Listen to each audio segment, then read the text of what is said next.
This is the Bixco or Baryonyx American Mutt. This was a stone that was gifted me by Wayne Bean. This is the maker of the Baryonyx stones. One of his, got dirt on it somehow. One of his goals, and I'm going to keep that wet because it's a soaker. But one of his goals is to bring back the scythe. It's an American farming tool, edged tool. The scythe is what the Grim Reaper has. That's his weapon. But it was a common tool for farmers, and even like when I was a boy, we cleared the land. If it had a lot of brush and stuff like that. So I've used the scythe. Okay. But it's not commonly in use anymore. So these stones were meant to be for tools, but people found that they work well for knives. But now, this stone in particular is manufactured, according to Baryonyx's site, from waste material from the manufacture of other stones. This has a bit of silicon carbide, a bit of aluminum oxide, and a trace amount of diamond in it. And it is supposed to be a very aggressive stone when you want to remove a lot of steel.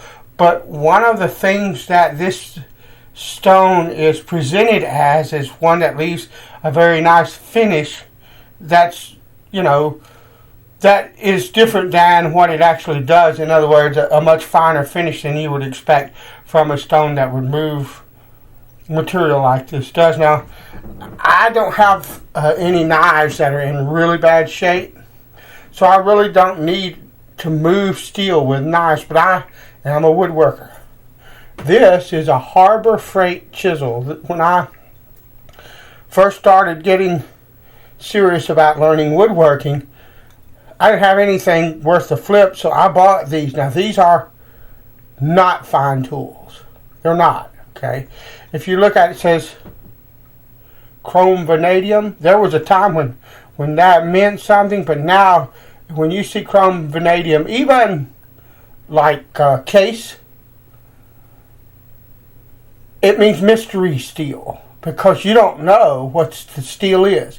They have a tendency now, especially Chinese manufacturers, of saying chrome vanadium when they really don't want to tell you what the steel is made out of. And case does not tell you what their steel, how their steel is made, the composition of their steel, or anything like that.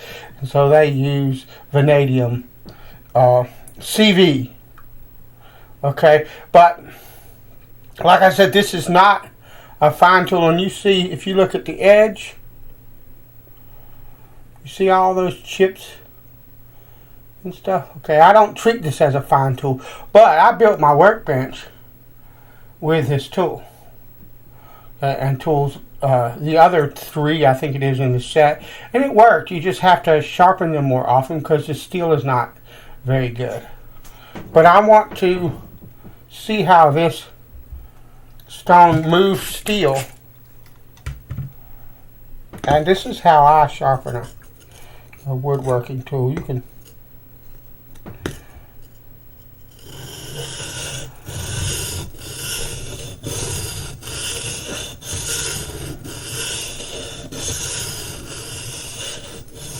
one other thing that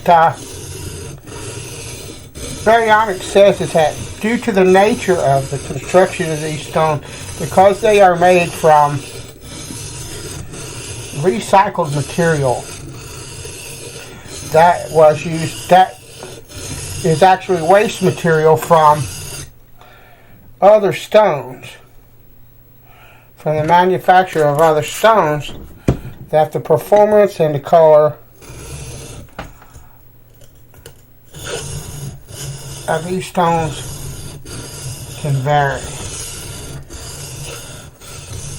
So keep that in mind. That is a disclaimer that's on their site.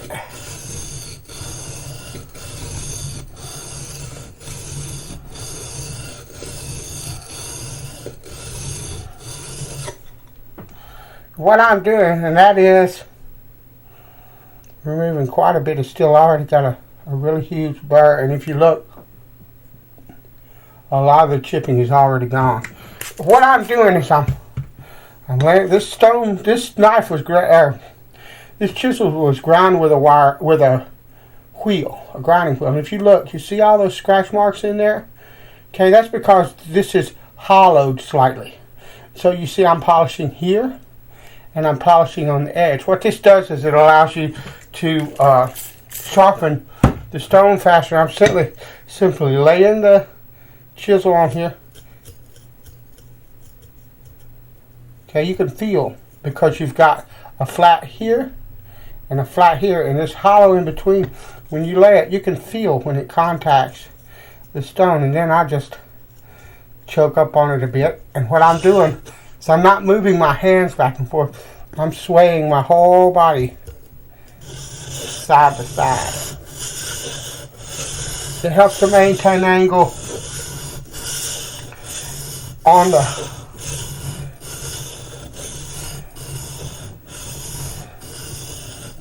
stone. I don't have to have a big 3-inch wide bench stone, and I'm covering the whole surface of the stone doing this. This is an old school way of sharpening, and I'm using quite a bit of pressure. This is an old school way of sharpening from when I was a boy. And what I want to do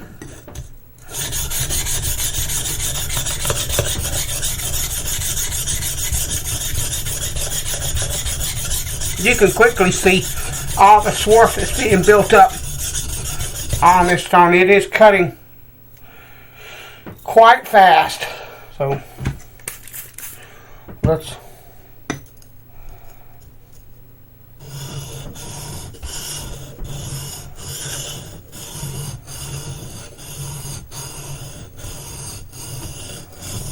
now this is not as fast. You know, a lot of guys would probably, you know,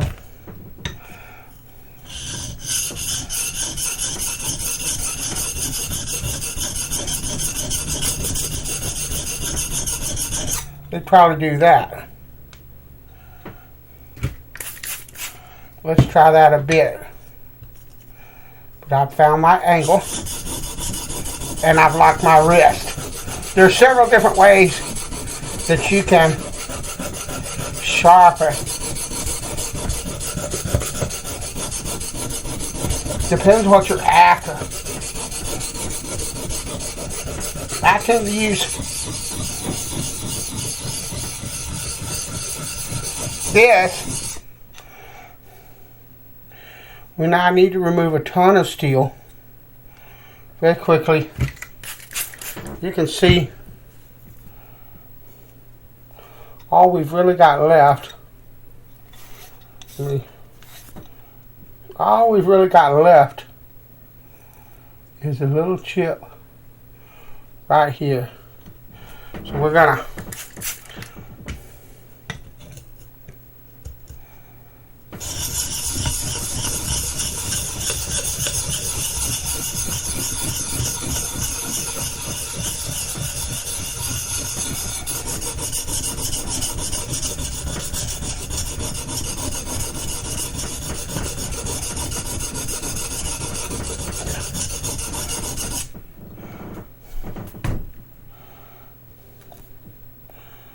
still got a bit of that.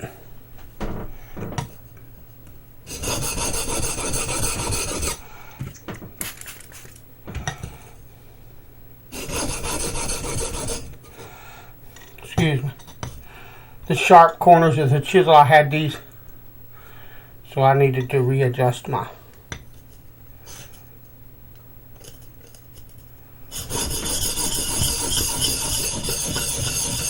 grip.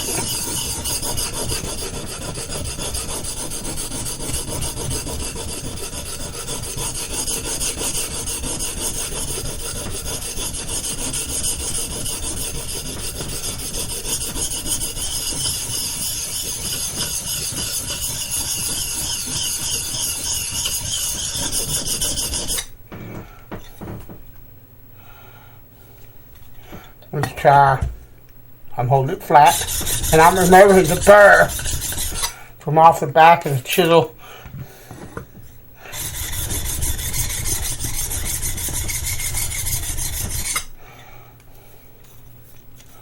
And that, actually, if you look at the scratch pattern on that,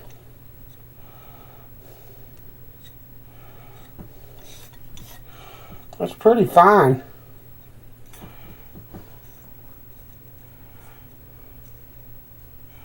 I'm just shaving the hair off my arm. I don't know if you can see the hair there.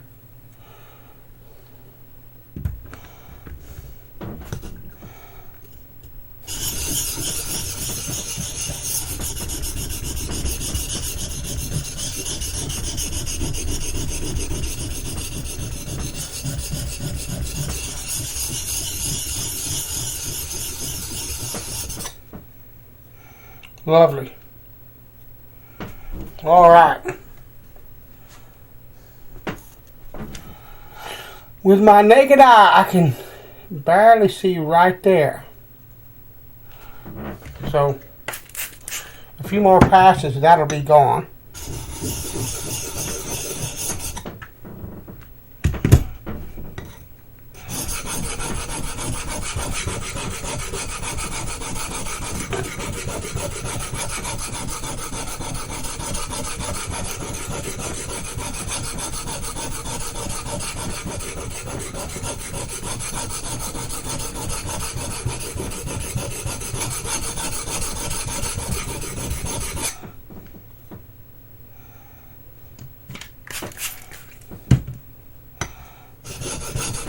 But this stone brings up a burr very quickly.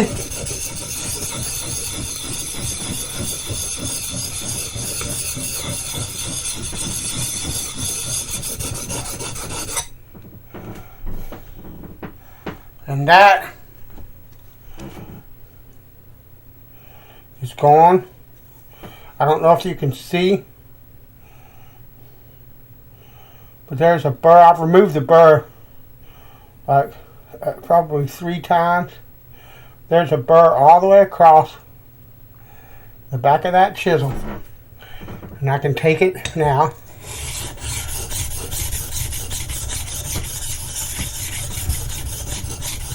And lay it flat on the stone. Remove that burr.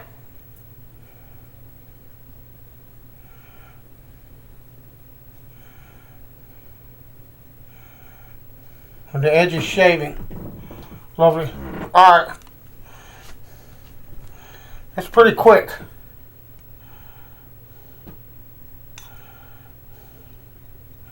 Let's look at the scratch pattern. I want to look at the scratch pattern really close. And then I'll show you.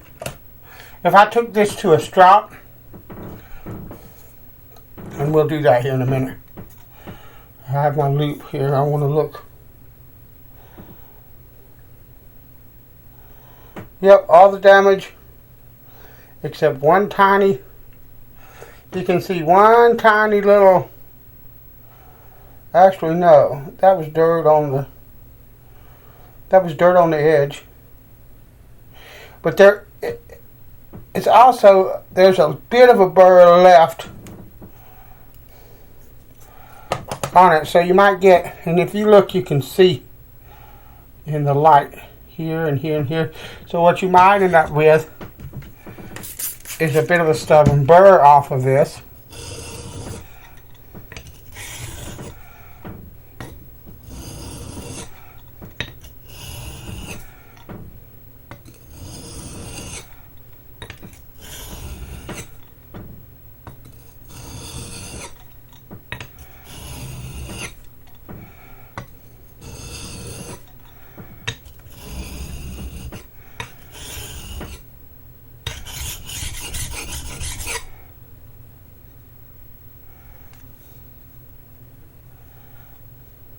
Okay, most of that is off, but it still has a bit of a burr. What we're going to do, this is a woodworking or a knife sharpening strop, but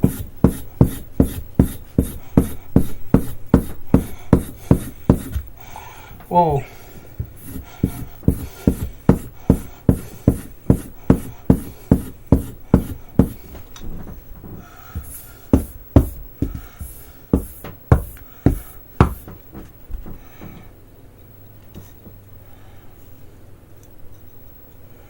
Now, I don't know if you can see.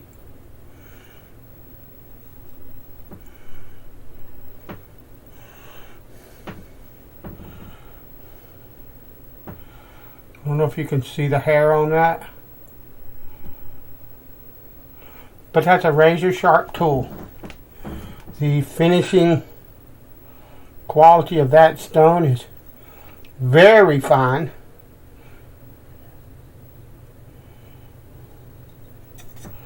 I'm not sure. There you see, I don't know if you can see that or if the light's reflecting in a funny way, but it is shaving.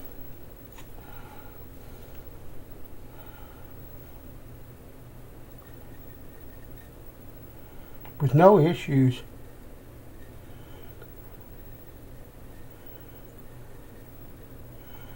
Whatsoever. So that's a fantastic stone in my opinion. I do not know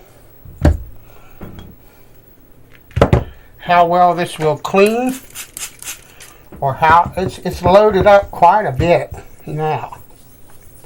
And you can get some of it out of there by cleaning in the same manner that you would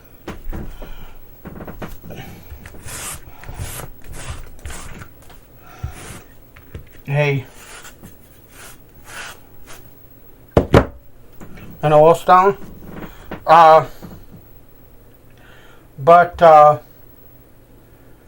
you might use a bit of Comet or something like that. If I can ever get any, I'll give that a test and see if that cleans it up. I know a lot of ceramic stones you can clean them with Comet. A lot of diamond stones you can clean with Comet. I don't know what the matrix is, the bonding agent to this stone is. So, you know, but that's a very fast cutter. It leaves a very fine finish. That's a really nice stone, and I think the stone is like $7. Look, if at that price, just to be perfectly honest with you, if I used the stone enough that it loaded up and stopped cutting, well, first of all, I'll just flip to this side and use that side. But I just buy another one, $7. I mean, you know, that's kind of a no-brainer. If you're looking for a stone that will grind a lot of steel off and grind it off really fast and leave a very fine finish for what it is, that's the stone right there. Fantastic stone. Thanks, Wayne. Thanks for watching. I'll talk to you later.